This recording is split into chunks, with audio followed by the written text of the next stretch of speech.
रामनगर में एक परिवार रहता था। वहाँ बहुत सभ्य लोग रहते थे। उसी गांव में शीला का भी परिवार रहता था। उसका एक बेटा सुनील और उसकी बहू रीता भी उसके साथ रहती थी। उसका बेटा बहुत आलसी था। वह कोई काम नहीं करना चाहता था। पूरा दिन वह केवल सोता रहता था। उसकी ये आदत से उसकी माँ और उसकी पत्नी बहुत परेशान रहती थी। एक दिन उसकी पत्नी ने बोला, रीता, सुनिए जी, आप माँ के किसी काम में हाथ क्यों नहीं बटाते? पूरा दिन केवल बिस्तर पे सोए रहते हैं। सुनील, मेरा किसी काम में मन ही नहीं लगता। तुम माँ के साथ मिलकर कोई काम क्यों नहीं शुरू कर ली थी ताकि मैं आराम से रह सकूं। मेरे ऊपर दया करो। मैं कितना काम करूं। मैं पूरा दिन थक जाता हूँ ये सोच सोच कर कि मैं क्या काम करूं और क्या काम ना करूं। प्लीज़ सोने दो मुझे।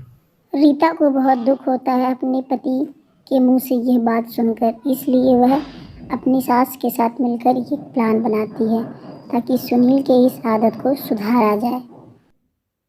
रीता अपनी सास के पास जाके कुछ बात कहती है और उसकी सास मन ही मन मुस्कुराने लगती है। अगली सुबह, सुनिए, घर के बाहर एक चाट की दुकान खुली है। उसे एक लड़के की ज़रूरत है ताकि उसकी दुकान पे उसकी वो कोई हेल्प कर सके, जिसके बदले में वह 3 बार दिन में चाट खिलाएगा।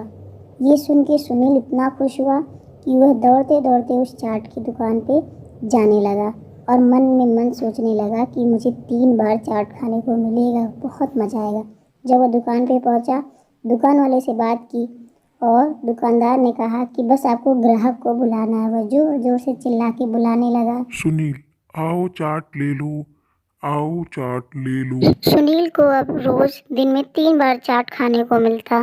दिन बाद सुनील अपनी माँ और अपनी पत्नी से बोलता है कि थैंक यू रीता और माँ, मुझे पता है आपने मेरी आदत सुधारने के लिए किया है और मैं कुछ दिनों से काम पे जा रहा हूँ।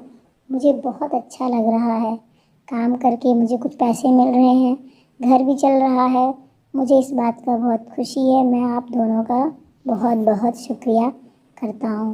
ये सुनकर उसकी माँ और उसकी पत्नी मन ही मन बहुत खुश होती है। पूरा परिवार बहुत सुखी पूर्वक जीवन जीने लगता है। रीता और उसकी माँ की सूझबूझ ने एक आलसी इंसान को सुधार दिया और सुनील भी अब पहले से जैसा नहीं रहा। वह टाइम से काम पे जाता है, अपनी माँ अपनी पत्नी का पूरा ख्याल रखता है।